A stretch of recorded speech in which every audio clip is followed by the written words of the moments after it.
अस्सलाम वालेकुम व्यूवर्स, कैसे आप सब लोग। उम्मीद करती हूँ खैरियत से होंगे। तो आज की रेसिपी हम बनाने वाले हैं मटर पुलाव। ये बहुत मज़ेदार रेसिपी होती है।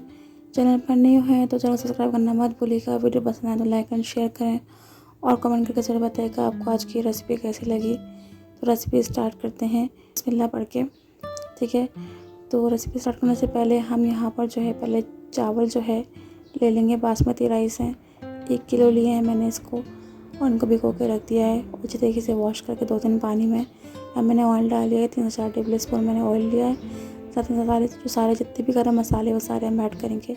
यानी मैंने यहाँ पे शाही ज़ीरा का इस्तेमाल किया 1 टेबल स्पून, तेज़पत्ता है, 1 बड़ी स्टिक है दालचीनी की, और इलायची हैं 2 से 3 हरी इलायची हैं, साथ ही 1 बारीक का फूल लिया है मैंने, और बाकी जो है मैंने काली मिर्च और लौंग लिए हैं। और यहाँ पे मैंने इस्तेमाल किया है सौंफ का 1 टेबल स्पून मैंने यहाँ पर सौंफ लिए, ठीक है। तो यहाँ पर जो है इसको हल्का सा हम सौते करेंगे और यहाँ पे हम 2 प्याज बड़ी वाली काट के डाल देंगे और इसको फ्राई करेंगे अच्छी तरीके से। इस तरीके से बनाएंगे तो आई होप कि आपकी रेसिपी बहुत ही अच्छी बनेगी अगर से ऐसे यही रेसिपी फॉलो करेंगे तो। यहाँ मैंने लहसुन अदरक और मिर्चों का पेस्ट बनाकर ऐड किया है, और पुलाव में हरी मिर्चों का पेस्ट बनाकर ही डालना चाहिए, इससे टेस्ट फ्लेवर बहुत अच्छा आता है पुलाव का, ठीक है। तो यहाँ पर जो है, और फिर पुलाव में तो वैसे ही ऑलरेडी हम रेड मिर्च का इस्तेमाल ही नहीं करते हैं, तो इससे जो है मिर्ची वगैरह तेज़ हो जाती हैं और अच्छा फ्लेवर भी आता है। यहाँ पे मैं डाल रही हूँ यहाँ पे टमाटो पेस्ट है ये 2 से 3 टमाटर का मैंने पेस्ट डाला है। 1 से आई थिंक मैंने 1.5 चम्मच डाला है नमक, और साथ ही मैंने धनिया पाउडर डाला है 2 टेबल स्पून। साथ ही मैंने इसमें कोटी मिर्च मैंने 1 टेबल स्पून ऐड करी है इसमें। साथ ही मैंने इसमें 1 टीस्पून मैंने इसमें ब्लैक पेपर ऐड किया है। दही मैंने 1 कप ऐड किया है, और मैंने इसमें मटर ऐड कर दिए हैं, और सब चीज़ों को एक साथ मिक्स करके मैं यहाँ पर अच्छी तरीके से भूनूंगी। भूनने के बाद यहाँ पर जब ये अच्छी तरीके से मसाला गल जाएगा, भुन जाएगा, और जो हमारे मसाले हैं वो भी अच्छी तरीके से कुक हो जाएंगे, तो फिर इसका जो कलर है वो चेंज हो जाएगा, ठीक है। मैंने सारी चीज़ें एक साथ यहाँ पर ऐड की हैं और इससे ही जल्दी कुक भी हो जाएगा। तो आप इस तरह भी बना सकते हैं। तो यहाँ पे मैंने थोड़ा सा पानी ऐड किया है 1 कप के करीब, और यहाँ पकने रखेंगे 2 से 3 मिनट। तो यहाँ पर हमें 2 से 3 मिनट के बाद देख लिया कि आप देख सकते हैं कलर चेंज हो चुका है, और जो है मसाले भी अच्छी तरीके से कुक हो चुके हैं। पानी इसमें है, मैंने यहाँ गरम मसाला ऐड किया है 1 टेबल स्पून।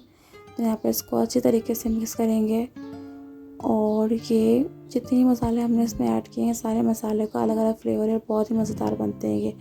यहाँ मैं बासमती राइस ऐड कर रही हूँ, धो के अच्छी तरीके से वॉश करके मैंने यहाँ पर आधे 1 घंटा भिगो के रखे थे। तो यहाँ पर ऐड करेंगे, साथ ही पानी ऐड करेंगे। चावलों में 1 किलो तो 4 गिलास पानी ऐड करना चाहिए। तो यहाँ पर जो है इसको अच्छी तरीके से मिक्स कर लेंगे, और ताकि जो मसाले सारे हैं वो अच्छी तरीके से मिक्स हो जाएँ। तो यहाँ मिक्स करने के बाद हम इसको कुक करने रख देंगे, ताकि चावल जो है खिले खिले बने। चावल में अगर ज़्यादा पानी ऐड कर देंगे तो आपका जो पुलाव है या बिरयानी जो भी वो सब ख़राब हो जाती है। तो चावल जो होते हैं वो मेन होते हैं। तो यहाँ पर छोटी वाली हरी मिर्चें पुलाव में ऐड करनी चाहिए, वही मैंने ऐड की हैं। और साथ ही अब देख लेंगे कि हमारा जो पुलाव बन के रेडी हो चुका है। देख सकते हैं कितनी अच्छी से भाप निकली है स्टीम, और कितने अच्छे से इसकी खुशबू आ रही है। मुझे तो आ रही है, आप लोगों को नहीं आ रही होगी, लेकिन आप लोगों को देखने से मालूम हो रहा होगा कितना अच्छा और टेस्टी लग रहा है, कितना अच्छा बना है, खिले खिले चावल बने। आप देख सकते हैं कि चावल देखें कितना खिला खिला बना है। तो इस तरीके से आप बनाएं और ख़ुद भी खाएं और मेहमानों को भी खिलाएं, और सब लोग वाह वाह करेंगे। तो देख सकते हैं कि चावल कितना अच्छा बना हुआ है, और ये बहुत ही मज़ेदार बना था, क्योंकि मैंने तो खाया था, मैंने टेस्ट किया था इसलिए। तो इस तरह बनाएं और मुझे बताएं कि आपको ये रेसिपी कैसी लगी, ठीक है। और चैनल को सब्सक्राइब करना मत भूला करें। रेसिपी देखने के बाद आप चैनल को सब्सक्राइब नहीं करते हैं तो ये जो है मेरी हौसला अफजाई के लिए नाकाफ़ी होती है बात, ठीक है। तो यहाँ पर हम इसकी सर्विंग कर लेते हैं डिश में, और उसके बाद हम नोश फरमाएंगे। तो आप रेसिपी एंजॉय करें। अगर आपको ये रेसिपी पसंद आए तो चैनल को सब्सक्राइब करना मत भूलिएगा। वीडियो पसंद आए तो लाइक एंड शेयर करिएगा, कमेंट करके ज़रूर बताइएगा आपको रेसिपी कैसी लगी। मुझे दुआ में याद रखिएगा। इंशाल्लाह मिलते हैं नेक्स्ट वीडियो में। अपना ख्याल रखिएगा। अल्लाह हाफिज़।